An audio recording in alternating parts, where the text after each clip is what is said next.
বাড়িতে যদি এই কয়েকটা উপকরণ থাকে তাহলে কিন্তু খুব সহজেই বিকেলবেলার স্ন্যাক্সে বা মুড়ির সাথে কিন্তু এই পকোড়াটা জমে যাবে। তার জন্য আমি এখানে দুখানা মতন আলু নিয়েছি। সেই কাঁচা আলু ভালো করে ধুয়ে নিয়ে গ্রেট করে নিচ্ছি।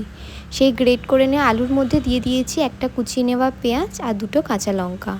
এর সাথে নিয়ে নিয়েছি মশলা, যেমন হলুদ গুঁড়ো, লঙ্কার গুঁড়ো, আর তাতে নিয়ে নিতে হবে পরিমাণ মতো নুন আর 2 চামচ বেসন দিয়ে সবটাকে ভালো করে মেখে নেবো অল্প জল ছিটিয়ে। এর থেকে কিন্তু জল বেরোবেই, কারণ এতে আলু আছে, নুন আছে।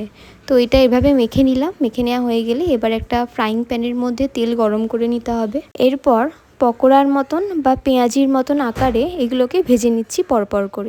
এই সময় কিন্তু গ্যাসের ফ্লেমটা একদম মিডিয়ামে রাখবে, নাহলে ওপরটা ভাজা হয়ে যাবে, ভেতরটা কিন্তু কাঁচা থাকবে।